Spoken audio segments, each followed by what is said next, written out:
हाँ जी, अपनी बात चल रही थी किस प्रकार से अपना क्या करना है, रिएक्शन करके इलेक्ट्रॉन ट्रांसफर मैकेनिज्म। अपना एक टॉपिक है ये वन इलेक्ट्रॉन ट्रांसफर मैकेनिज्म, वो भी पूरा हो जाएगा इससे द्वारा। और इसमें अपन पता है फर्स्ट टाइप के इलेक्ट्रॉन है, तो इसमें 3 टॉपिक पूरे होंगे अपने। ऑब्जेक्ट मैकेनिज्म क्या है, एनर्जी प्रॉपर्टी डायग्राम क्या है, दूसरा होगा अपना टॉपिक पूरा इसके साथ इनर स्फीयर हो गया, इनर स्फीयर मैकेनिज्म क्या है, इसका एनर्जी प्रोफाइल डायग्राम क्या है, या वन इलेक्ट्रॉन ट्रांसफर रिएक्शन को बताइए या रेडॉक्स रिएक्शन को समझाइए। अलग अलग तो इतने टॉपिक पूरे कर रही है तो अपने को पता चल गया होगा ये अगर कोई चीज अपनी इतनी चीजें पूरे कर रही है तो अपने को ये तो पता चल जाता है कि ये ऑब्वियसली इंपॉर्टेंट चीज है, यानी 3-4 टॉपिक यानी पूरी यूनिट खा जाएगी ये इस प्रकार से है। तो देखिए इसमें क्या करना है अपने को, आज बताने वाले हैं आपको किस प्रकार से आउटर स्फीयर मैकेनिज्म होती है और कैसे होती है। 2 प्रकार की होती है, मैंने बताया था, या तो मेटल लिगेंड में भिन्न मिलेगा या दोनों सेम मिलेंगे। इसमें H2 लिगेंड सेम है लेकिन क्रोमियम और कोबाल्ट अलग अलग है, तो अपन कहते हैं कि मेटल आयन तो भिन्न है फर्स्ट टाइप के, दूसरे में एग्जाम्पल नंबर 2 में ले लेंगे, दोनों को सेम ले लेंगे, बस ऑक्सीडेशन नंबर चेंज करेंगे। तो देखिए सबसे पहले outer sphere electron transfer reaction, किस प्रकार की रिएक्शन है ये, इलेक्ट्रॉन ट्रांसफर मैकेनिज्म रिएक्शन में फर्स्ट पार्ट लेते हैं आउटर स्फीयर है इलेक्ट्रॉन ट्रांसफर रिएक्शन। ठीक है, ठीक है, मानना है किसी को बताते नहीं मगर दोस्तों से छुपाते नहीं है। तो देखिए यहाँ पर इस प्रकार के मैकेनिज्म में डायरेक्ट ट्रांसफर ऑफ इलेक्ट्रॉन, इस प्रकार के मैकेनिज्म में direct transfer of electron reductant to oxidant, reductant यानी अपचय कारक से ऑक्सीकारक की तरफ होता है तथा कोऑर्डिनेशन पेयर में कोई चेंज नहीं होता। सेम परिभाषा लिखनी है, सेम लिखना है इसकी डेफिनेशन, कोऑर्डिनेशन पेयर में कोई चेंज नहीं होता, ना ही लिगेंड चेंज होता है, ना ही लिगेंड का सब्स्टिट्यूशन होता है, और ना ही इस प्रकार के मैकेनिज्म में कोई बॉन्डिंग का डिसोसिएशन होता है। अब है ना समझ में, ना लिगेंड का चेंज, ना किसी प्रकार का सब्स्टिट्यूशन, ना ही बॉन्ड ब्रेक होता है। अब इसके बाद देखिए अपन क्या आएगा, अपने पास आता है एग्जांपल। एग्जांपल में देखिए क्रोमियम H2O6 2+ चार्ज है, ठीक है, तो क्रोमियम प्लस फॉर्म में आएगा, 6+2 आता ही है, 6+2 में 4, इस प्रकार से ऑक्सीडेशन नंबर निकालना, तो क्रोमियम इसमें +3 में आएगा। तो अपने को पता है ये 2 से किसमें गया है, 2 से 3 में गया है, 2 से 3 में जाना क्या है भाई साहब, यानी इसके पास तो 2 मतलब 2 गर्लफ्रेंड पहले से थी, एक और आ गई तो 3 का ऑक्सीडेंट हो गया। दूसरे में क्या हो गया, इसके पास 3 के पास थे भाई, इसके पास पहले 3 थी, +3 में तो 3 गर्लफ्रेंड थी और +2 में आ गया, और ऐसा क्या 3 से वो 2 में आ गया यानी एक गर्लफ्रेंड मेरी भाग गई। तो इसमें मैं क्या कह दूंगा, इसमें जो चार्ज है वो क्या हुआ है, इसकी तुलना में कम हुआ है। ऐसे समझे अगर -3 इसके चार्ज तो ये +3 में था, +3 से 2 में गया, तो इसका तो क्या हुआ है रिडक्शन, इसका क्या हुआ है ऑक्सीडेशन। जब में रिडक्शन और ऑक्सीडेशन दोनों साथ साथ होते हैं उसे हम क्या कहते हैं, अरे बोलो ना तुम, अरे कुछ तो बोलो, उसे हम रेडॉक्स रिएक्शन कहते हैं। इफ R इज रिडक्टेंट, अब देखिए इसके बाद में mechanism of outer sphere electron transfer reaction, heading डालिए mechanism of outer sphere electron transfer reaction. तो मैकेनिज्म क्या होती है, इलेक्ट्रॉन ट्रांसफर होता है, वो ऐसे नहीं होता बस किसी को देखो और प्यार हो गया, वो बात नहीं है, इसमें बात अलग है, यानी किसी को देखा तो प्यार होते बहुत टाइम लगता है, यानी ऐसा नहीं है किसी को देखा यार ये अच्छी व्यक्ति है इसके साथ प्यार हो रहा है, इससे प्यार नहीं होता, तो प्यार तो 2-3 सालों में होता है। तो इफ R रिडक्टेंट है यानी R को रिडक्टेंट माने और O को ऑक्सीडेंट माने, तो ये हो गया O। अब देखिए इसमें सबसे पहले अपने क्या बनेगा, रिडक्टेंट लेंगे, कोई भी रिडक्टेंट ले लिया, फिर उसमें बॉन्ड का डिसोसिएशन होगा, पूर्ण रूप से नहीं होगा, उसे प्रीकर्सर कॉम्प्लेक्स बोलेंगे। फिर उसके बाद TS स्टेट आएगी, ट्रांजिशन स्टेट यानी अवस्थित स्टेट, यानी गर्लफ्रेंड किसी के साथ में भाग सकती है, यानी 2 जने एक लड़की से चिपड़े हुए तो या तो एक के साथ किसी के साथ में बस सेट हो सकती है इस प्रकार से। तो R कर्सर, इसके बाद आएगा कर्सर और इसके बाद आएगा R+O ऑक्सीजन नेगेटिव, ये बन जाएगा प्रोडक्ट। तो अपन क्या देंगे इस प्रकार रिएक्शन में सबसे पहले रिडक्टेंट लेते हैं, उसके बाद बॉन्ड डिसोसिएशन स्टेज आती है जिसमें बॉन्ड पूर्ण रूप से नहीं टूटता, उसके बाद एक TS स्टेट आती है जो क्या होती है आपके स्थायी नहीं होती, अनस्टेबल होती है और ज्यादा एक्टिव होती है, जिसके कारण ये ज्यादा कर्षण में चला जाता है। इसमें क्या होता है, बॉन्ड का ब्रेक होता है। बॉन्ड ब्रेक होने के कारण एक पॉजिटिव ले लेता है, एक ऑक्सीजन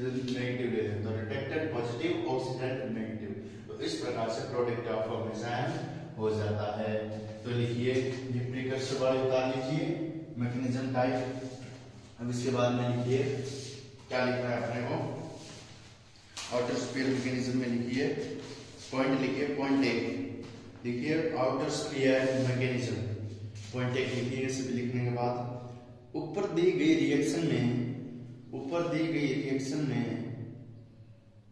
यह ऑब्जर्व किया जाता है कि formation of precursor complex and dissociation of precursor complex. Formation of precursor complex कौन सा है, 2 नंबर वाला, और डिसोसिएशन वाला कौन सा है, 3 नंबर वाला। फॉर्मेशन और प्रीकर्सर कॉम्प्लेक्स का और डिसोसिएशन ऑफ प्रीकर्सर कॉम्प्लेक्स है वो क्या होते हैं, फास्टर होते हैं। क्या होते हैं, फास्टर होते हैं। परंतु ठीक है, formation of precursor complex and dissociation of precursor complex is very fast but the electron transfer is low, लेकिन इलेक्ट्रॉन ट्रांसफर लो होता है। सेकंड पॉइंट लिखिए, in the precursor complex there is no bond formation between the molecule.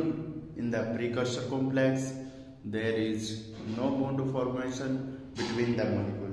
इस प्रकार के precursor complex में किसी भी प्रकार का मॉलिक्यूल में बॉन्ड फॉर्मेशन नहीं होता है, परंतु इनके कोऑर्डिनेशन स्फीयर जितना हो सके उतना एक दूसरे के क्लोज आते हैं। थर्ड पॉइंट लिखिए, प्रीकर्सर कॉम्प्लेक्स एनर्जी को गेन कर, प्रीकर्सर कॉम्प्लेक्स 2 नंबर वाला एनर्जी को गेन कर ट्रांजिशन स्टेट में आ जाते हैं, जिससे इनकी बॉन्ड लेंथ चेंज हो जाती है तथा रिकॉग्नाइजेशन होता है ठीक है, रीऑर्गेनाइजेशन यानी पुनर्निर्माण होता है अणु का। सॉल्वेंट मॉलिक्यूल जैसे मेटल डिस्टेंस लोवेस्ट हो जाती है, और जो सॉल्वेंट मॉलिक्यूल होता है या जो आपके निर्माण हुआ है ट्रांजिशन मेटल के बाद, उसमें जो डिस्टेंस होती है मेटल की वो क्या हो जाती है, लोवेस्ट हो जाती है, जिससे मेटल सेंटर में इलेक्ट्रॉन ट्रांसफर आसानी से हो जाता है। After the charge separation precursor complex is formed. Which actually ion pairs held together closely.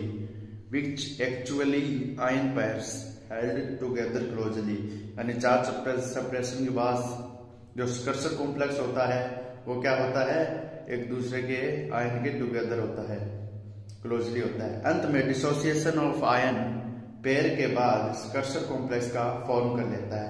अंत में डिसोसिएशन ऑफ आयन्स पेयर के बाद स्कर्सर ऑफ कॉम्प्लेक्स प्रोडक्ट का फॉर्मेशन कर लेता है। Electron transfer reaction are, last में लिखिए इंपॉर्टेंट लगाइए, electron transfer reaction are faster than substitution reaction. Electron transfer reaction substitution reaction से फास्टर होती है। अब इसके बाद लिखिए एनर्जी प्रोफाइल डायग्राम बना लीजिए, बता देता हूँ। हाँ जी, अब देखिए क्या करना है अपने को, मानो यानी किसी को बताते हैं मगर दोस्तों से छुपाते नहीं है। तेरे दर्द दिल की दवा ठीक है। अब देखिए यहाँ पर डेल जी नोट है, यानी जो एनर्जी क्या कर रही है, रिएक्टेंट मॉलिक्यूल को दी जा रही है। रिएक्टेंट मॉलिक्यूल, ये मॉलिक्यूल है ना, रिएक्टेंट मॉलिक्यूल, इसमें क्या करना है अपने एनर्जी प्रोफाइल डायग्राम की खास बात क्या होती है, उसमें क्या क्या देखने को मिलता है, अपने को रिएक्टेंट देखने को मिलता है, उसके बाद उसमें कोई टीएस आएगी वो देखने को मिलेगी, उसके बाद कोई कॉम्प्लेक्स देखने को मिलेगा, लास्ट में प्रोडक्ट बन जाएगा। तो प्रोडक्ट बन गया है ये। तो प्रोडक्ट बना तो कैसे बना, आउटर स्फीयर मैकेनिज्म के द्वारा। देखिए जो रिएक्टेंट मॉलिक्यूल है उसमें क्या है डेल जी नोट एनर्जी गेन की रिएक्टेंट मॉलिक्यूल में। फिर किसमें आया प्रीकर्सर कॉम्प्लेक्स में आया पीसी प्रीकर्सर कॉम्प्लेक्स। फिर उसके बाद ये किसमें गया पीसी में क्या है बॉन्ड लेंथ एक दूसरे के इक्वल आए और रीऑर्गेनाइजेशन नहीं होकर डिसोसिएशन भी हो रहा है। तो इसमें टीएस इसमें होगा डिसोसिएशन ऑर्गेनाइजेशन। टीएस आती है अनस्टेबल स्टेज होती है। कौन सी स्टेज होती है अनस्टेबल। यूएस लिख देता हूं अमेरिका में समझ जाना है ये यूएस अनस्टेबल स्टेज है। इलेक्ट्रॉन ट्रांसफर डेल जी स्टार पी ठीक है। और उसके बाद लास्ट में आ जाती है प्रोडक्ट वाली डेल जी स्टार इलेक्ट्रॉन ट्रांसफर। तो यहाँ पर अपन को समझने लायक ये बातें हैं जो अपनी ओवरऑल रिएक्शन ट्रांसफर है। Overall energy and rate dependence overall energy rate dependence of after spare electron transfer reaction किसके इक्वल होती है। ये इंपॉर्टेंट पोर्शन है ये इंपॉर्टेंट पोर्शन है किसके इक्वल है ये ओवरऑल। ये अपन को याद रखनी है डेल जी याद रखना तो क्या है इसमें याद नहीं हो जाएगी डेल जी तो नॉर्मल वाली। अब इसके बाद ये नॉर्मल वाली है और इसके बाद क्या है ये डेल जी स्टार किसको दर्शा रही है इसको दर्शा रही है डेल जी स्टार जी नोट। ये अगले वाले को दर्शा रही है स्कर्शक कॉम्प्लेक्स को। ये डेल जी स्टार टीएस को दर्शा रही है और जो डेल जी आई है वो प्रोडक्ट वाली एनर्जी आ गया ना। सबसे पहले तो आया डेल जी रिएक्टेंट वाला डेल जी स्टार कहाँ आया डेल जी नोट तो ये रिएक्टेंट वाला है ठीक है। और डेल जी स्टार कहाँ आया डेल जी स्टार आया टीएस वाले में इन दोनों की। और डेल जी नोट स्टार ये भी इसमें है और डेल जी आई इसमें है। तो पहले डेल जी स्टार डेल जी नोट स्टार। अब देखिए इसमें अलग अलग दी गई है डेल जी आई वेरियस बॉन्ड लेंथ को रीऑर्गेनाइजेशन जो विभिन्न प्रकार के बॉन्ड लेंथ है उनकी रीऑर्गेनाइजेशन करती है पुनर्निर्माण करती है। डेल जी टी स्टार का दर्शा दिया है रिएक्टेंट मॉलिक्यूल क्लोजर यानी रिएक्टेंट मॉलिक्यूल क्या आ रहे हैं एक दूसरे के क्लोज आ रहे हैं वो बता रही है del G T star. Close किस में आ रहे हैं इसमें आ रहे हैं तो ये बता रही है ना क्लोजर वाली। इसमें तो आते हैं क्लोज और इसमें डिसोसिएट हो जाते हैं। अब आता है डेल जी स्टार डेल जी नोट स्टार। ये किसको बता रही है रिक्वायर्ड जो रिक्वायर्ड है सॉल्वेंट मॉलिक्यूल जो सॉल्वेंट मॉलिक्यूल रिक्वायर्ड होगा उसको बता रही है।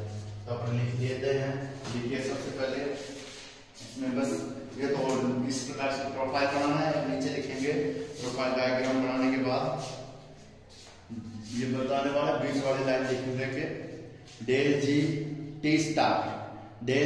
टी स्टार फर्स्ट नंबर डालिए वो लिखिए यह वह एनर्जी है जो कूलम्बिक रिपल्सन के अगेंस्ट होती है।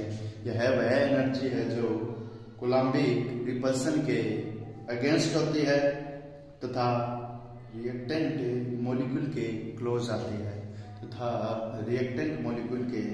आती है दूसरी लिखिए डेल जी नोट स्टार यह वह एनर्जी होती है जो रिक्वायर्ड सॉल्वेंट मॉलिक्यूल को